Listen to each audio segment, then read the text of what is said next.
यह कहानी लेखक की अपनी भावनाओं के द्वारा लिखी गई है। इस कहानी को सुनकर आप अपना मनोरंजन कर सकते हैं। इस कहानी में दर्शाए गए पात्र, उत्पादन और घटनाएं सभी काल्पनिक हैं। कहानी किसी भी व्यक्ति के भावनाओं, प्रथाओं और परंपराओं का अपमान नहीं करती है। यह कहानी पूरी तरह से काल्पनिक है। दोस्तों, सिर्फ आपसे एक ही रिक्वेस्ट है कि आप हमारी वीडियो को लाइक और सब्सक्राइब कर लिया कीजिए, क्योंकि हम इसे बहुत ही मेहनत से बनाते हैं और आप बिना लाइक और सब्सक्राइब किया ही चले जाते हैं। प्लीज प्लीज प्लीज, यह आपका प्यार होगा हमारे लिए। आप हमारे चैनल को लाइक और सब्सक्राइब जरूर कर लिया कीजिए, जिससे हमें लगेगा कि हमारी मेहनत व्यर्थ नहीं जा रही है। व्योम की डरावनी आवाज सुनकर डॉक्टर दौड़ते हुए वहां पर आ गए। उन्होंने घबराते हुए कहा, मिस्टर अग्निहोत्री, हम अभी पेशेंट को चेक करके गए थे। पेशेंट की कंडीशन अभी भी वैसी ही है। उन्हें कब हो जाएगा ये हम अभी नहीं बता पा रहे हैं। डॉक्टर की बात सुनकर व्योम ने गुस्से से डॉक्टर की कॉलर को पकड़कर उसे घूरते हुए कहा, जो करना है करो, बस मुझे मेरी बहन सही सलामत चाहिए। डॉक्टर ने डरते हुए अपना सिर हिला दिया। कुछ देर बाद डॉक्टर दोबारा अंजलि का चेकअप करने के लिए अंदर जा चुके थे। अध्याय व्योम से लिपटा हुआ था। व्योम ने इस बार उसे खुद से दूर नहीं किया था, बल्कि वो उसके सिर पर हाथ फेरकर उसे शांत कर रहा था। अध्याय ने अपना चेहरा ऊपर उठाकर व्योम की तरफ देखकर रोते हुए कहा, भाई, हमारी अंजलि ठीक तो हो जाएगी ना? भाई, भाई को ये सब कुछ कैसे बर्दाश्त करेगी? भाई, हमारी गुड़िया कहेगा। अध्याय रोने लगा। अध्याय और व्योम दोनों अंजलि से बहुत प्यार करते थे। आखिर दोनों उनकी इकलौती बहन जो थी। अध्याय की बात का जवाब तो व्योम के पास भी नहीं था। उसे कुछ समझ नहीं आ रहा था कि अंजलि किस तरह से रिएक्ट करेगी। एक लड़की की इज्जत उसके लिए कितनी जरूरी होती है, यह व्योम अच्छे से जानता था। उसके आज तक मल्टीपल अफेयर्स रहे थे। कई लड़कियों के साथ उसके फिजिकल रिलेशन भी रहे थे, पर उसने कभी किसी के साथ जबरदस्ती नहीं की थी। किसी की मर्जी के खिलाफ उसके साथ कुछ नहीं किया था। कुछ देर बाद अध्याय जैसे तैसे शांत हुआ। उसने व्योम की तरफ देखते हुए कहा, भाई, घर पर किसी को नहीं पता। सब लोग क्या सोच रहे होंगे कि हम कहाँ पर हैं? दादी को, पापा को, मम्मी को, किसी को नहीं पता है। आप भी सुबह से यहाँ पर हो। भाई, हमें घर जाना होगा ना, और घर पर बताना ही होगा। आज नहीं तो कल उन्हें पता चल ही जाएगा। अध्याय की बात सुनकर व्योम ने अपनी आंखों को बंद कर लिया। उसे चांद का चेहरा याद आ रहा था। उसे याद आ रहा था कि किस तरह से गुस्से में उसने चांद पर चिल्लाया था, पर उसे इस बात का गिल्ट नहीं था, क्योंकि इस वक्त सिचुएशन ही खराब थी। उसकी बहन के साथ इतना सब कुछ हो गया था और वह कैसे चांद की बात सुन सकता था। पर अब उसे थोड़ा बुरा लग रहा था, क्योंकि वह जानता था कि चांद ऐसे ही उसे कभी भी परेशान नहीं करती। उसने अपने सिर को पकड़ लिया और वहीं पर बैठ गया। तभी उसे याद आया कि चांद ने कहा था कि उसे दर्द हो रहा है। ये याद आते ही व्योम जल्दी से उठकर खड़ा हो गया। उसने अध्याय की तरफ देखते हुए कहा, अंजलि का ध्यान रखना। अगर उसे होश आए तो मुझे कॉल करना। मुझे बहुत जरूरी काम से जाना है। व्योम के चेहरे की परेशानी देखकर अध्याय ने अपना सिर हिला दिया। वह जानता था कि उसका भाई कोई नॉर्मल इंसान नहीं है। व्योम तेज कदमों से हॉस्पिटल के बाहर आकर अपनी कार में बैठ गया। ड्राइवर ने उसके बैग पर ही कार स्टार्ट करके मेंशन की तरफ ले जाना शुरू कर दिया। वो चांद का नंबर डायल कर रहा था, पर चांद उसका कॉल नहीं उठा रही थी। उसने खुद से कहा, लगता है कि फिर से नाराज हो गई, पर मैं इसे कैसे बताऊं कि सिचुएशन ही ठीक नहीं थी। ओह गॉड, लगता है मैं पागल हो जाऊंगा। एक साथ यह सारी मुसीबतें कैसे आ रही है? अगर मैंने अपनी बहन को सही से प्रोटेक्ट किया होता तो आज मेरी बहन की यह हालत न होती। व्योम भले ही चांद के लिए परेशान था, पर बार बार उसके दिमाग में अंजलि ही घूम रही थी। आधे घंटे के बाद भी व्योम की कार अग्निहोत्री मेंशन में आकर रुकी। कार का दरवाजा खोलकर व्योम तेज कदमों से चलता हुआ मेंशन के अंदर आया। अंदर आते ही लिविंग रूम में उसका ध्यान विधि जी, विकास जी और सावित्री जी पर गया। व्योम को देखते ही सावित्री जी ने कहा, आप कहाँ पर थे? सुबह से गए थे और अब शाम हो गई। इतनी देर तक बाहर क्या कर रहे थे, जबकि आज संडे है? सावित्री जी की बात सुनकर व्योम ने कहा, जरूरी काम था दादी माँ, कहते हुए व्योम सीढ़ियों से ऊपर जाने लगा। तभी विकास जी ने परेशानी भरी आवाज में कहा, अंजलि के बारे में कुछ पता चला? वो कल से घर नहीं आए हैं। विकास जी की आवाज सुनकर व्योम ने पीछे पलटकर कड़वाहट भरी मुस्कुराहट के साथ कहा, आपको फिक्र भी होती है अपने बच्चों की? ये बात तो मुझे पता ही नहीं थी। खैर, अपनी बहन का ध्यान मैं रख लूंगा। आपको फिक्र करने की जरूरत नहीं है। व्योम की बात सुनकर विकास जी के चेहरे पर शर्मिंदगी नजर आने लगी। विकास जी के चेहरे के एक्सप्रेशन देखकर विधि जी उनकी तरफ देखकर रिलैक्स टोन में कहा, इस तरह से बर्ताव क्यों कर रहे हैं आप? आपको तो पता है ना कि वो इसी तरह से कड़वी बातें करता है। इग्नोर कीजिए। वैसे भी अंजलि ठीक होगी, अपने दोस्तों के साथ यहाँ वहाँ घूम रही होगी। सावित्री जी की बात सुनकर सावित्री जी ने गुस्से से कहा, हमने तुम्हारे जैसी औरत कभी नहीं देखी थी। अपने बच्चों से कोई मतलब ही नहीं है।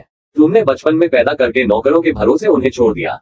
कम से कम अब तो थोड़ी सी फिक्र किया करो। जवान लड़की 2 दिनों से घर नहीं आई है और तुम्हें कोई फिक्र ही नहीं है। सावित्री जी की बात सुनकर विधि जी ने मुंह बनाते हुए कहा, आपके पास मुझे बातें सुनाने के अलावा कोई और काम नहीं होता ना माँ?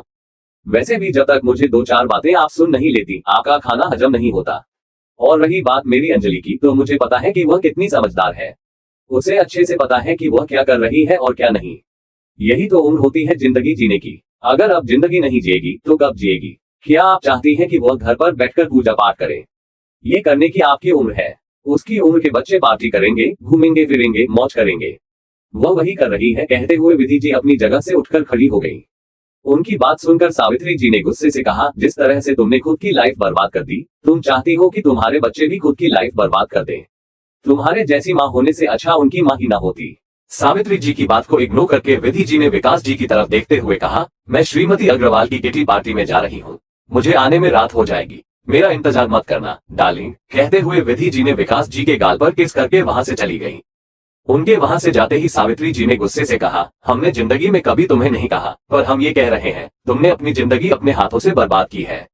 इस नालायक औरत से प्यार करके तुम्हें क्या दिखा था? इसमें हमेशा से यह ऐसी ही थी, पर फिर भी तुम इसके पीछे पागलों की तरह घूमते फिरते हो। खैर, अपनी जिंदगी बर्बाद कर चुके हो, पर हम तुम दोनों को अपने पोता पोती की जिंदगी बर्बाद नहीं करने देंगे। अंजलि के वापस आते ही हम किसी अच्छे लड़के से उसकी शादी कर देंगे।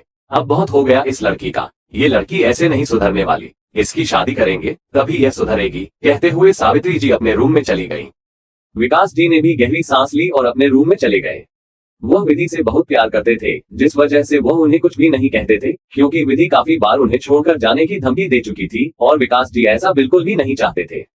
वहीं व्योम तेज कदमों से चलता हुआ ऊपर अपने रूम में आ गया। रूम में आकर उसने आसपास नजर घुमाकर देखा, पर उसे चांद कहीं भी नजर नहीं आई। उसने धीमी आवाज में कहा, चांद। कहते हुए उसके चेहरे पर उदासी नजर आ रही थी, क्योंकि उसे दोपहर में चांद के साथ किया गया बर्ताव याद आ रहा था। रूम में नजर घुमाने के बाद भी उसे चांद कहीं भी नजर नहीं आए। आखिर में वही इरिटेट होकर बेड पर बैठ गया। तभी उसका ध्यान दूसरी तरफ नीचे जमीन पर लेटी चांद पर गया। उसे जमीन पर लेटा हुआ देखकर व्योम ने गुस्से से कहा, इसे मैंने कहा था कि इस जमीन पर लेटने की जरूरत नहीं है, पर इसका दिमाग काम नहीं करता। सोचते हुए भी वो जल्दी से नीचे आ गया। उसने चांद का चेहरा अपनी तरफ करते हुए कहा, उठो। कहते हुए उसकी आंखें हैरानी से बड़ी हो गई। चांद का चेहरा पीला पड़ा हुआ था और इस वक्त वो पसीने से भीगी हुई थी। उसकी हालत देखकर व्योम ने उसके गालों को थपथपाते हुए कहा, चांद क्या हुआ तुम्हें? अपनी आंखें खोलो। चांद अपनी आंखें खोलो। व्योम की आवाज सुनकर भी चांद ने अपनी आंखें नहीं खोली, क्योंकि वो बेहोश हो चुकी थी। उसे इस तरह से बेहोश देखकर व्योम के चेहरे पर परेशानी नजर आने लगी। उसने जल्दी से चांद को गोद में उठाया। उसे गोद में उठाते ही व्योम का ध्यान कारपेट पर गया। कारपेट पर खून की बूंदें नजर आ रही थी, जिसे देखकर व्योम की आंखें हैरानी से बड़ी हो गई। उसने चांद की साड़ी की तरफ देखा, जो खून से भीग चुकी थी। ये देखकर व्योम के माथे पर पसीने की बूंदें चमकने लगी। पहले ही अंजलि की कंडीशन की वजह से वो काफी ज्यादा डिस्टर्ब था और अब चांद की हालत देखकर उसे समझ नहीं आ रहा था कि वह क्या करे। कुछ पल के लिए उसके दिमाग में काम ही नहीं किया। अगले ही पल जब उसे एहसास हुआ कि उसे चांद को जल्दी से जल्दी अस्पताल ले जाने की जरूरत है, व्योम ने खुद को संभाला और चांद को लेकर दौड़ता हुआ रूम से बाहर आ गया। जब वो लिविंग रूम में आया तो लिविंग रूम में कोई भी नहीं था, सिर्फ सर्वहंस थे। उसने जाते हुए सर्वहंस से कहा, दादी को कुछ बताने की जरूरत नहीं है। कहते हुए व्योम चांद को लेकर जल्दी से बाहर आ गया। उसने ड्राइवर की तरफ देखकर चिल्लाते हुए कहा, कार को अस्पताल की तरफ लेकर चलो। कहते हुए व्योम चांद को लेकर कार की पिछली सीट पर बैठ गया। इस वक्त उसके चेहरे पर पसीने की बूंदें चमक रही थी। वो चांद को कुछ भी नहीं होने दे सकता था। चांद उसके लिए कुछ दिनों में उसकी पूरी जिंदगी बन गई थी। चांद की मासूमियत, उसकी नाराजगी, उसका प्यार, सब कुछ व्योम के लिए बहुत प्रेशियस था, जो उसने आज से पहले कभी भी महसूस नहीं किया था। विधि जैसी माँ होने की वजह से उसे हमेशा लगता था कि लाइफ पार्टनर अपने लेवल की होनी चाहिए, क्योंकि विधि एक मिडिल क्लास फैमिली से बिलोंग करती थी। इसलिए अग्निहोत्री परिवार में शादी होने के बाद उसने अग्निहोत्री परिवार के सोर्स और पैसों का इस्तेमाल करने में कोई कमी नहीं छोड़ी। इसलिए व्योम को किसी भी मिडिल क्लास या कम पढ़ी लिखी लड़की से शादी करने का कोई शौक नहीं था, पर सावित्री जी ने उसकी शादी चांद से कर दी थी। व्योम ने चांद को मजबूती से अपने सीने से लगाया हुआ था। उसके चेहरे पर इस वक्त गिल्ट नजर आ रहा था। उसने चांद के मासूम से चेहरे की तरफ देखते हुए कहा, आई एम सॉरी चांद, आई एम सॉरी। मेरी वजह से ये सब कुछ हो रहा है। मैंने अपना प्रॉमिस पूरा नहीं किया। मैंने कहा था कि मैं तुम्हारी लाइफ में सारी खुशियां भर दूंगा, तुम्हें खुश रखूंगा, तुम्हारी लाइफ से सारे दर्द को और सारी तकलीफों को दूर कर दूंगा, पर आज मेरी वजह से ही तुम दर्द में हो। आई एम सॉरी चांद, आई एम सॉरी। कहते हुए व्योम ने मजबूती से चांद को गले लगा लिया।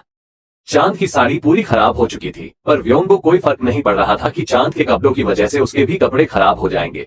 उसे बस जल्दी से जल्दी चांद को लेकर अस्पताल पहुंचना था, ताकि वो चांद का ट्रीटमेंट शुरू कर सके। दूसरी तरफ हॉस्पिटल में अध्याय इस वक्त अपनी आंखों को बंद करके बेंच पर बैठा हुआ था। तभी उसका मोबाइल बज उठा।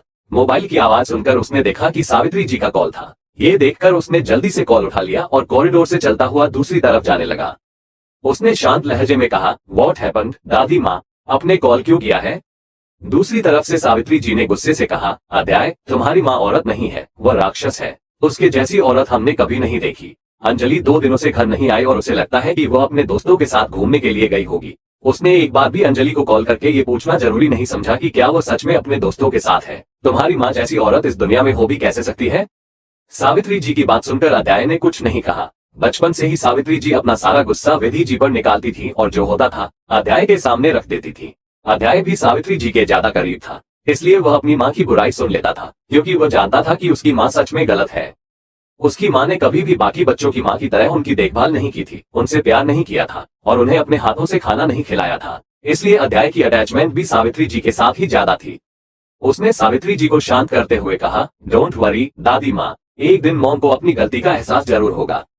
एपिसोड 98। कुछ देर बाद व्योम चांद को लेकर इस अस्पताल में आया जिस हॉस्पिटल में अंजलि को एडमिट किया गया था। इसके पीछे की वजह यह थी कि वो चांद के साथ साथ अंजलि का भी ध्यान रख सके। वो चांद के लिए अंजलि को और अंजलि के लिए चांद को इग्नोर नहीं कर सकता था। दोनों ही उसके लिए बहुत जरूरी थी। एक उसकी बहन थी, एक उसकी बीवी, और दोनों को ही इस वक्त उसकी जरूरत थी। उसने चांद को भी उसी फ्लो पर एडमिट करवाया था। अध्याय इस वक्त सावित्री जी के साथ बात करने के लिए दूसरी तरफ गया हुआ था, जिस वजह से उसे चांद के एडमिट करने के बारे में कुछ भी नहीं पता था। डॉक्टर इस वक्त चांद को एग्जामिन कर रही थी और वह वहीं पर खड़ा होकर डॉक्टर को घूर घूर कर देख रहा था। उसे इस तरह से देखते हुए देखकर डॉक्टर को घबराहट हो रही थी, पर वह अपने काम को कंप्लीट किए बिना यहाँ से जा नहीं सकती थी। कुछ देर बाद उन्होंने व्योम की तरफ देखते हुए कहा, मिस्टर अग्निहोत्री, आपकी वाइफ को पीरियड्स में हैवी ब्लीडिंग हो रही है और उनके पीरियड क्रैम्प्स भी कुछ ज्यादा ही है, इसलिए वो दर्द न बर्दाश्त कर पाने की वजह से बेहोश हो गई।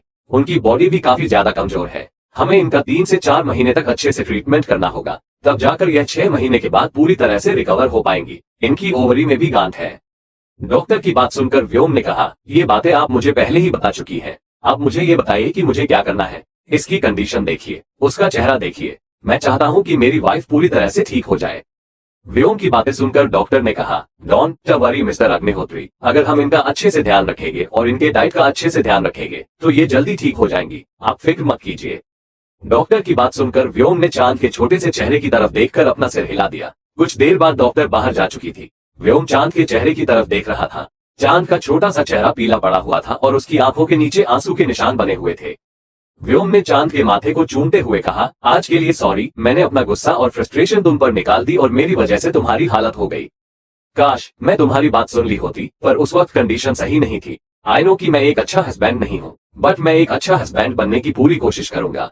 आई स्वेयर चांद, मैं अच्छा हस्बैंड बन के दिखाऊंगा। तुम एक अच्छा लाइफ पार्टनर डिजर्व करती हो। तुम्हारी जैसी प्योर सोल मैंने अपनी पूरी लाइफ में नहीं देखी और तुम्हें मैं अच्छी लाइफ देने के लिए हर मुमकिन कोशिश करूंगा। कहते हुए व्योम चांद के बगल में बैठ गया। उसने चांद के एक हाथ को अपने हाथ में लेकर उसकी हथेली को चूम लिया।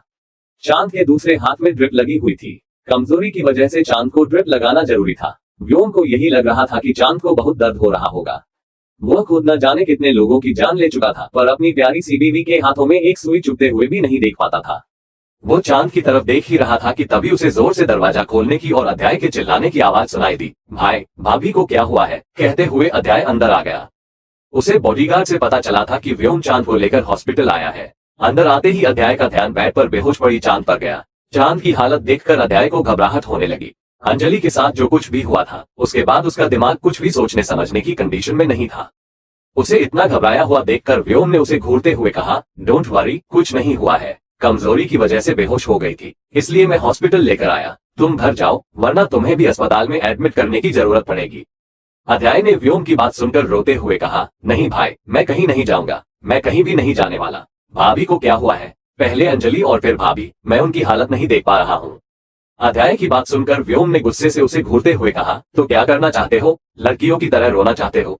अच्छा, मुझे बताओ, रोने से क्या होगा? तुम्हारे रोने से क्या वे दोनों जल्दी ठीक हो जाएंगी? तुम अग्निहोत्री परिवार के बेटे हो, तुम्हें कमजोर बनने की इजाजत नहीं है। हमारे हजारों दुश्मन हर वक्त हमारी नजर रखते हैं। अगर उन्होंने तुम्हें इस तरह से कमजोर देखा तो एक पल भी नहीं लगाएंगे तुम्हारी जान लेने में। मेरी बात समझ रहे हो ना अध्याय? व्योम की बात सुनकर अध्याय ने अपना सिर हिला दिया। उसका बड़ा भाई उसके साथ ज्यादा बातें नहीं करता था, पर जो भी बातें करता था वे उसकी काम की होती थी। उसने चांद की तरफ देखते हुए कहा, भाई, भाभी का ध्यान रखिए। मैं अंजलि का ध्यान रखने के लिए हूँ और मैं प्रॉमिस करता हूँ कि अब मैं खुद को संभाल लूंगा। मैं नहीं रोऊंगा भाई, पक्का वाला प्रॉमिस। पर प्लीज मुझे यहाँ से जाने के लिए मत कहिए। मैं रेस्टिंग रूम में आराम करने के लिए तैयार हूँ, पर प्लीज मैं यहाँ से नहीं जाऊंगा। अध्याय की बात सुनकर व्योम ने कहा, तो ठीक है, रेस्ट रूम में जाकर आराम करो, वरना मैं तुम्हें यहाँ से भेज दूंगा। अगर खुद नहीं जाना चाहोगे तो बॉडीगार्ड के हाथों जबरदस्ती भेज दूंगा। अध्याय ने अपना सिर हिलाया और चांद के पास आकर धीरे से कहा, जल्दी ठीक हो जाओ भाभी। कहते हुए अध्याय वहां से चला गया। अध्याय के जाने के बाद व्योम ने चांद की तरफ देखा और उसके माथे को चूमते हुए कहा, जल्दी ठीक हो जाओ, तुम्हारा छोटा सा देवर तुम्हें देखकर रो रहा है, तुम्हारा तो बेस्ट फ्रेंड है ना वह। कहते हुए व्योम वापस बाहर आ गया। कुछ देर तक डॉक्टर के साथ अंजलि की कंडीशन के बारे में बात करने के बाद उसने अंजलि के वार्ड के बाहर जाकर ग्लास बॉल से उसे देखा। अंजलि इस वक्त बेजान सी पड़ी हुई थी और उसके आसपास कई सारी मशीनें लगी हुई थी। अंजलि की हालत को देखकर व्योम खुद के गुस्से को कंट्रोल नहीं कर पा रहा था। वो उन तीनों को और तड़पाना चाहता था। उसने उन तीनों के परिवार को पूरी तरह से बर्बाद कर दिया था। अब वे लोग सड़क पर आ चुके थे। व्योम को अपने किए पर कोई अफसोस नहीं हो रहा था, क्योंकि उन लोगों के बेटों की वजह से आज उसकी बहन इस हालत में थी। उसे इस वक्त सबसे ज्यादा गुस्सा खुद पर आ रहा था। इतना बड़ा माफिया किंग होने के बाद अपनी बहन को नहीं बचा पा रहा, यही गिल्ट उसे हो रहा था और इस गिल्ट से वह निकल नहीं पा रहा था। साथ ही चांद की कंडीशन और अपनी जिंदगी की सबसे इंपॉर्टेंट दोनों लड़कियों की हालत देखकर वो खुद को कमजोर महसूस कर रहा था। कुछ देर तक अंजलि के बेजान चेहरे को देखने के बाद वह ज्यादा देर वहां पर नहीं रुक पाया। उसे अंदर जाने की इजाजत नहीं थी जब तक अंजलि को होश नहीं आ जाता, इसलिए वो वहां से वापस कॉरिडोर से चलता हुआ चांद के वार्ड के बाहर आकर खड़ा हो गया। उसने गहरी सांस ली और अंदर आ गया। वो अंदर आने वाला था कि उसे अंदर से कुछ गिरने की आवाज सुनाई दी। आवाज सुनकर वो दौड़ता हुआ अंदर आया। अंदर आते ही उसका ध्यान चांद पर गया, जो अपने मुंह को अपने हाथ से ढककर अपने आंसू रोकने की कोशिश कर रही थी। उसे होश में आया हुआ देखकर व्योम के चेहरे पर मुस्कुराहट आ गई। वो दौड़ता हुआ चांद के पास आया और झटके से चांद को अपने सीने से लगाकर प्यार से कहा, तुम ठीक हो ना? अचानक व्योम के गले लगाने की वजह से चांद हैरान हो गई। अगले ही पल उसे याद आया कि दोपहर में किस तरह से व्योम ने उसे खुद से दूर करके कहा था कि उसे उसके दर्द से कोई फर्क नहीं पड़ता। अगर दर्द हो रहा है तो अपने दर्द को बर्दाश्त करो, मैं डॉक्टर नहीं हूँ। सब कुछ याद करके चांद अपने हाथों से व्योम को खुद से दूर करने की कोशिश करने लगी, पर व्योम ने उस पर अपनी पकड़ मजबूत करते हुए कहा, चुप, बिल्कुल चुपचाप बैठो। मुझे दूर करने के बारे में सोचना भी मत, क्योंकि मैं तुमसे दूर नहीं जाने वाला हूँ। व्योम की बात सुनकर चांद ने उसे खुद से दूर करना बंद कर दिया। कुछ देर बाद व्योम ने चांद का चेहरा अपने हाथों में भरकर धीरे से कहा, तुम ठीक हो ना? दर्द हो रहा है? चांद ने अपने सिर को ना में हिला दिया। वो अपने पेट को पकड़कर बैठी हुई थी। व्योम ने प्यार से कहा, झूठ मत बोलो, बताओ दर्द हो रहा है? व्योम की बात सुनकर चांद ने उसकी तरफ देखा। चेहरा ऊपर करते ही चांद की नीली आंखों से आंसुओं की बूंदें उसके गाल पर टपकने लगी। उसे रोते हुए देखकर व्योम ने प्यार से कहा, बोलो ना, दर्द हो रहा है? चांद ने रोते हुए कहा, आपने तो कहा था कि दर्द बर्दाश्त करो, तो अब हम आपको क्यों बताएं? चांद की बात सुनकर और उसकी प्यारी सी शिकायत सुनकर व्योम ने उसके गालों को चूमते हुए कहा, आई एम सॉरी, तुम जानती हो ना, मैं गुस्से में कुछ भी बोल देता हूँ, तुम मेरी बात को इग्नोर किया करो। मैंने ऐसे ही बोल दिया था, उस वक्त मैं बहुत ज्यादा डिस्टर्ब था, अब रोना बंद करो। चांद ने इस बार कुछ नहीं कहा, बस अपना चेहरा दूसरी तरफ करके बेड पर लेट गई। व्योम ने उसके चेहरे के पास आकर प्यार से कहा, गुस्सा हो? चांद ने आंसू भरी आंखों से उसकी तरफ देखते हुए कहा, क्या हमें गुस्सा होने का हक है? व्योम ने प्यार से कहा, तुम मेरी वाइफ हो, तुम्हें गुस्सा होने का हक है, पर मुझसे रूठ कर मुझसे बात न करने का हक नहीं है। गुस्सा हो तो गुस्सा निकाल कर मुझसे बात करो। बताओ, तुम्हें दर्द हो रहा है? चांद ने आंसू भरी आंखों से उसकी तरफ देखकर अपना सिर हिलाते हुए कहा, बहुत दर्द हो रहा है, क्या हम इस दर्द की वजह से मर जाएंगे? चांद की बात सुनकर व्योम ने गुस्से से कहा, बकवास बंद करो, ऐसा कुछ नहीं होता है, तुम्हें पीरियड्स क्रैम्प्स की वजह से दर्द हो रहा है। डॉक्टर कुछ देर बाद तुम्हें चेक कर लेंगे, तुम रुको, मैं अभी डॉक्टर को बुलाकर लाता हूँ। कहते हुए व्योम जाने लगा। चांद ने जल्दी से उसके हाथ को पकड़कर रोते हुए कहा, मत जाओ ना। चांद की बात सुनकर व्योम ने उसके छोटे से चेहरे की तरफ देखा और उसे अच्छे से बिठाकर अपने सीने से लगाते हुए कहा, मैं डॉक्टर को तुम्हारे लिए ही बुलाने जा रहा हूँ। तुम्हें दर्द हो रहा है ना? मैं डॉक्टर नहीं हूँ, मैं इलाज नहीं कर सकता, मैं बस तुम्हें अपने गले से लगाकर शांत कर सकता हूँ, पर तुम्हारा इलाज डॉक्टर को ही करना होगा, इसलिए मुझे डॉक्टर को बुलाने के लिए जाने दो। व्योम की बात सुनकर भी चांद उसे छोड़ने के लिए तैयार नहीं थी। व्योम को समझ नहीं आ रहा था कि अब वह क्या करे। उसने साइड टेबल पर रखी हुई बेल को प्रेस कर दिया। कुछ देर बाद डॉक्टर अंदर आ गई। व्योम अभी भी चांद को अपने सीने से लगाकर बैठा हुआ था। डॉक्टर को देखते ही व्योम ने धीरे से कहा, डॉक्टर आ गई है, हटो। चांद ने कहा, नहीं, हमें किसी की जरूरत नहीं है, हमें बस आपकी जरूरत है। चांद की बात सुनकर व्योम ने उसके कानों में धीरे से कहा, ठीक हो जाओ, उसके बाद मैं दिन भर और रात भर तुम्हें अपनी बाहों में भरकर रखूंगा, पर पहले डॉक्टर को तुम्हें ट्रीट करने दो, डॉक्टर हमें देख रही है। चांद ने जैसे ही सुना कि डॉक्टर उसे देख रही है, वो जल्दी से व्योम से दूर हट गई।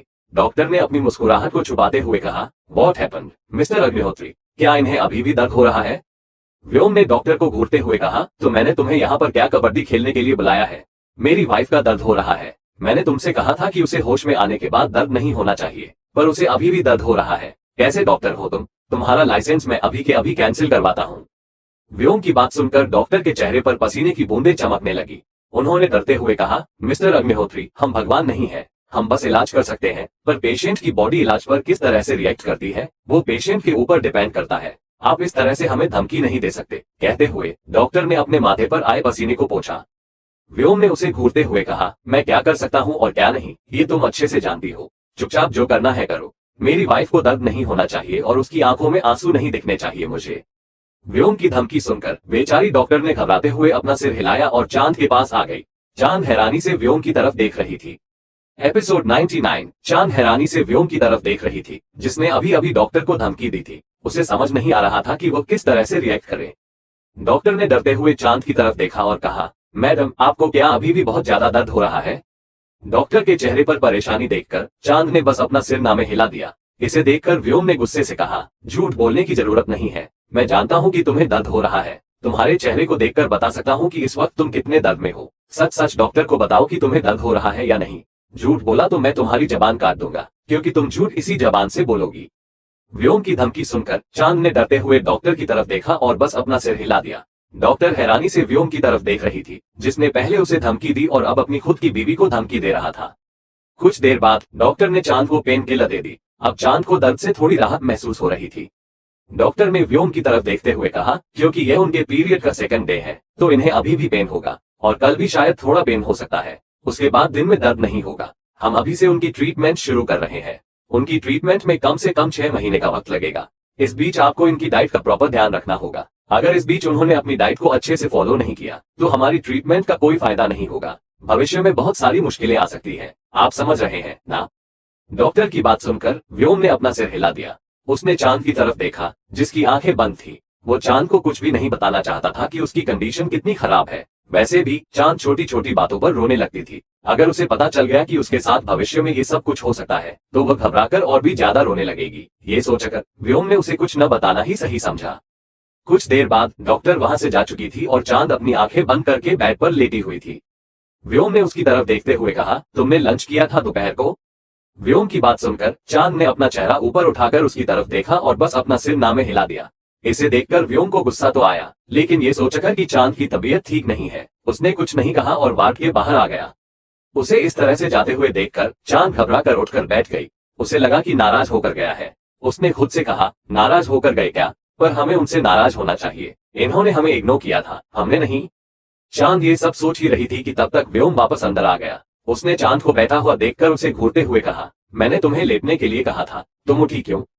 व्योम के गुस्से भरी आवाज सुनकर चांद जल्दी से लेट गई। व्योम ने उसके पास आकर उसके माथे पर हाथ फेरते हुए कहा, मैं तुम्हारे लिए डिनर मंगवा रहा हूँ, तुम डिनर कर लेना। व्योम की बात सुनकर चांद ने उसके हाथ को पकड़ते हुए कहा, क्या आपने कुछ खाया? व्योम ने चांद की तरफ देखते हुए कहा, नहीं, मुझे भूख नहीं है, तुम खाना खा लेना, मुझे जरूरी काम है। कहते हुए व्योम उठकर खड़ा हो गया। व्योम वहां से जाने ही वाला था कि चांद ने जल्दी से उसके हाथ को पकड़कर आंसू भरी आंखों से उसकी तरफ देखते हुए कहा, हमारे साथ कुछ खा लीजिए ना, हमसे अकेले खाया नहीं जाएगा। चांद की बात सुनकर व्योम को समझ नहीं आ रहा था कि वो क्या करे। चांद की तबीयत ठीक नहीं थी, पर व्योम की बहन इस वक्त बेजान सी बेड पर पड़ी हुई थी। ऐसे में कैसे वो कुछ खा सकता था? क्या उसके गले से एक निवाला भी नीचे उतर सकता था? नहीं। उसने चांद की तरफ देखा और प्यार से उसके माथे को चूमते हुए कहा, प्लीज, मैं सच कह रहा हूँ, मैं कुछ नहीं खा पाऊंगा। प्लीज, इस वक्त मैं ऑलरेडी बहुत परेशान हूँ, मुझे और परेशान मत करो, प्लीज अपना ध्यान रख लो। व्योम की बात सुनकर चांद ने उसके चेहरे की तरफ देखा। उसने आज से पहले व्योम के चेहरे पर ऐसे एक्सप्रेशन कभी नहीं देखे थे। उसने चुपचाप व्योम का हाथ छोड़ दिया और अपना चेहरा नीचे झुकाकर चुपचाप बैठ गई। उसे उदास देखकर व्योम को बिल्कुल भी अच्छा नहीं लग रहा था, पर इस वक्त वो खुद ठीक महसूस नहीं कर रहा था। उसे जल्दी से जल्दी अंजलि के पास जाना था। उसने चांद के माथे पर हाथ फेर कर प्यार से कहा, इमरजेंसी है, वरना मैं तुम्हारे साथ जरूर खाता। नर्स तुम्हारे लिए खाना लेकर आएगी, उसे खाकर दवाई खाकर सो जाना, मैं थोड़ी देर बाद आ जाऊंगा। कहते हुए व्योम बाहर आ गया। कुछ दूरी पर उसका ध्यान अध्याय पर गया, जो शायद अभी अभी रेस्ट रूम से आया था। वो भी तेज कदमों से चलता हुआ अध्याय के पास आया। व्योम ने अध्याय के चेहरे की तरफ देखते हुए कहा, मैंने तुमसे सोने के लिए कहा था ना? अध्याय ने व्योम की तरफ देखते हुए कहा, भाई, नींद नहीं आ रही थी। व्योम ने अपनी आंखें बंद कर इरिटेट होते हुए कहा, अध्याय, मैंने कहा चुपचाप जाकर सो जाओ। अध्याय ने सिर झुकाते हुए कहा, भाई मैं सोने की कोशिश की पर मेरी नींद जल्दी खुल गई। व्योम ने गुस्से में अपनी आंखें बंद की और अध्याय का हाथ पकड़कर उसे खींचते हुए रेस्ट रूम में ले गया। अध्याय ने कुछ नहीं कहा क्योंकि वह जानता था कि गुस्से में व्योम से उसे कोई बहस नहीं करनी चाहिए। व्योम ने गुस्से में अध्याय को बेड पर लिटाते हुए कहा, अगर तुम यहाँ से उठे तो मुझसे बुरा कोई नहीं होगा। कहते हुए उसने एस बड़ी ई का तापमान एडजस्ट किया और अध्याय को कंबल से ढक दिया। अध्याय व्योम की तरफ देख रहा था और उसके चेहरे पर छोटी सी स्माइल थी। बचपन में व्योम इसी तरह से उसकी देखभाल करता था, लेकिन समय के साथ व्योम सबसे दूर हो गया था। पहले अंजलि जो कुछ भी मांगती व्योम उसे बिना पूछे दे देता था, लेकिन जब से उसे पता चला कि अंजलि अपनी सारी चीजें अपने बॉयफ्रेंड को देती है, उसने अंजलि की डिमांड पूरी करना बंद कर दिया था। व्योम ने अध्याय को घूरते हुए कहा, आंखें बंद करो। अध्याय ने मासूमियत का दिखावा करते हुए कहा, भाई ऐसे कौन सुलाता है, प्यार से तो सुलाओ। व्योम ने उसे घूरते हुए कहा, प्यार से नहीं, मुझे मार से सुलाना आता है, चुपचाप सो जाओ। अध्याय ने मुंह बनाते हुए आंखें बंद कर ली और कुछ देर बाद सो गया। व्योम ने देखा कि अध्याय सो चुका है। उसने अच्छे से उसे कंबल से ढका और उसके माथे पर हाथ फेरते हुए देखा कि उसका तापमान नॉर्मल था। ये देखकर उसने गहरी सांस ली और बाहर आ गया। बाहर आते ही उसने देखा कि अंजलि के वार्ड से डॉक्टर बाहर आ रहे हैं। व्योम ने डॉक्टर के पास जाकर गंभीरता से पूछा, अंजलि कैसी है? डॉक्टर ने अध्याय की तरफ देखते हुए कहा, फिलहाल उनकी कंडीशन टेबल है, उन्हें कभी भी होश आ सकता है, लेकिन होश में आने के बाद ही हम बता सकते हैं कि उनके मेंटल हेल्थ पर इसका क्या असर पड़ा है। ऐसे हादसे के बाद पेशेंट मेंटली अनस्टेबल हो जाते हैं, उन्हें संभालना बहुत मुश्किल हो जाता है। डॉक्टर की बात सुनकर व्योम ने अंजलि के वार्ड के पास जाकर अंदर देखा। अंजलि अभी भी मशीनों के बीच बेजान सी लेटी हुई थी। उसके चेहरे को देखकर व्योम के चेहरे पर अजीब सा एक्सप्रेशन आ गया। उसने अपनी बहन को कभी इस हालत में नहीं देखा था। बचपन से अंजलि राजकुमारी की तरह पली बड़ी थी और उसकी सारी डिमांड पूरी की गई थी। व्योम को इस वक्त सबसे ज्यादा गुस्सा अपने बॉडीगार्ड्स पर आ रहा था। उसने उन्हें टॉर्चर करने के लिए भेज दिया था क्योंकि आज उनकी गलती की वजह से उसकी बहन के साथ ऐसा हुआ था। ट्रेनिंग बॉडीगार्ड होने के बावजूद अंजलि के साथ जबरदस्ती की गई और बॉडीगार्ड्स को इसके बारे में पता ही नहीं चला। व्योम ने कुछ देर तक अंजलि की तरफ देखकर डॉक्टर की तरफ देखते हुए कहा, कोई सीरियस इश्यू तो नहीं है ना डॉक्टर? डॉक्टर ने धीरे से कहा, मिस्टर अग्निहोत्री, जैसा कि हमने कहा, पेशेंट फिजिकली तो ठीक हो जाएगी, लेकिन मेंटली उन्हें ठीक होने में बहुत टाइम लगेगा। किसी भी लड़की के साथ इस तरह का हादसा होना नॉर्मल बात नहीं होती। हमें तो शुक्र मानना चाहिए कि आपकी बहन बच गई। काफी लड़कियों के साथ ऐसा होता है कि रेप के बाद उनकी जान ले ली जाती है। डॉक्टर की बात सुनकर व्योम के चेहरे पर गुस्से के एक्सप्रेशन आ गए। उसके एक्सप्रेशंस देखकर डॉक्टर के चेहरे पर पसीने की बूंदें चमकने लगी। डॉक्टर ने जल्दी से खुद को संभालकर हंसते हुए कहा, खैर मिस्टर अग्निहोत्री, मुझे बहुत जरूरी काम के लिए जाना है। मैं कुछ देर बाद आपकी बहन को फिर से चेक करूंगा, फिलहाल वो ठीक है। कहते हुए डॉक्टर वहां से चले गए। व्योम ने गुस्से से डॉक्टर की तरफ देखा और एक बार फिर अंजलि के वार्ड की तरफ देखकर बेंच पर जाकर बैठ गया। आज दिन भर भागदौड़ करने के कारण वह भी काफी थका हुआ महसूस कर रहा था। उसने अपनी आंखों को बंद किया और दीवार से सिर टिकाकर कुछ देर तक बैठा रहा। उसने आंखें बंद करके मुश्किल से 5 मिनट के लिए खुद को रिलैक्स महसूस करने की कोशिश की थी कि तभी उसे वार्ड से जोर से चिल्लाने की आवाज सुनाई दी। चिल्लाने की आवाज सुनकर व्योम जल्दी से उठकर खड़ा हो गया और दौड़ते हुए दरवाजा खोलकर अंदर आया। उसने देखा कि अंजलि बेड पर अपने दोनों हाथों से पटकते हुए और जोर जोर से चिल्ला रही थी। अंजलि को होश में देखकर व्योम दौड़ता हुआ अंजलि के पास आया। उसने अंजलि को कंधों से पकड़कर उठाते हुए कहा, अंजलि क्या हुआ? अंजलि। व्योम की आवाज सुनकर भी अंजलि कुछ नहीं कह रही थी। वो दोनों हाथों को पकड़कर चिल्लाते हुए एक ही बात कह रही थी, छोड़ो मुझे, मुझे छोड़ो प्लीज, मुझे छोड़ दो, मेरे भाई पैसे देंगे, तुम्हें मुझे छोड़ दो। अंजलि की बात सुनकर व्योम के चेहरे पर दर्द का भाव था। उसने अंजलि को कंधे से पकड़कर हिलाते हुए कहा, अंजलि उठो, कोई कुछ नहीं कर रहा है, तुम्हारा भाई आ गया है, अंजलि उठो। व्योम की आवाज सुनकर भी अंजलि ने अपनी आंखें नहीं खोली। वह आंखें बंद करके ही जोर जोर से रोते हुए बेड पर अपने हाथ पटक रही थी। उसके चिल्लाने की आवाज सुनकर डॉक्टर वहां दौड़ते हुए आ गए। डॉक्टर ने अंजलि को इस तरह हाइपर होते हुए देख जल्दी से एक इंजेक्शन निकालकर अंजलि के बाजू में इंजेक्ट कर दिया। कुछ ही देर बाद अंजलि नॉर्मल हो चुकी थी और डॉक्टर ने देखा कि वो फिर से सो चुकी थी। व्योम अभी भी अंजलि की तरफ ही देख रहा था। डॉक्टर ने व्योम की तरफ देखते हुए कहा, मिस्टर अग्निहोत्री, आपकी बहन जो कुछ भी उनके साथ हुआ है, सब कुछ भूल नहीं पा रही है, इसलिए होश में आते ही सबसे पहले उनके दिमाग में वही सब आया। हमें इन्हें संभालना होगा। अगली बार होश में आने के बाद अगर यह इस तरह से हाइपर हुई तो उनकी कंडीशन खराब हो सकती है। पहले से ही उनकी बॉडी काफी ज्यादा जख्मी है और उनके दिमाग पर भी इसका गहरा असर हो सकता है। आपकी फैमिली में अगर कोई ऐसा हो जो इन्हें संभाल सके, जैसे आपकी मदर या फिर आपके फादर, तो प्लीज उन्हें बुला लीजिए। एक माँ अपनी बेटी को अच्छे से समझ सकती है। डॉक्टर की बात सुनकर व्योम की आंखों के सामने विधि जी का चेहरा घूमने लगा। उसे अब अपनी माँ से नफरत हो रही थी क्योंकि उसकी माँ ने कभी भी उनके बारे में कुछ नहीं सोचा था। उसने गुस्से से कहा, मेरी बहन को किसी की जरूरत नहीं है, उसका भाई है उसे संभालने के लिए। व्योम के गुस्से भरी आवाज सुनकर डॉक्टर ने आगे कुछ नहीं कहा और चुपचाप वहां से चले गए। डॉक्टर के जाने के बाद भी व्योम ने अंजलि के चेहरे की तरफ देखा। उसकी आंखों से अभी भी आंसू की बूंदें गालों पर टपक रही थी। व्योम ने साइड से टिश्यू पेपर उठाकर अंजलि की आंखों को साफ किया और उसके सर पर हाथ फेरते हुए कहा, मैं तुम्हें कुछ नहीं होने दूंगा। आई एम सॉरी कि तुम्हारा भाई तुम्हें बचा नहीं पाया। कहते हुए उसने अंजलि के माथे को चूमा। इस वक्त जो किसी के सामने नहीं झुकता था, अपनी बहन, इस वक्त जो कभी किसी के सामने नहीं झुकता था, अपनी बहन की कंडीशन को देखकर खुद को बेहद हारा हुआ महसूस कर रहा था। Subscribe for more amazing stories.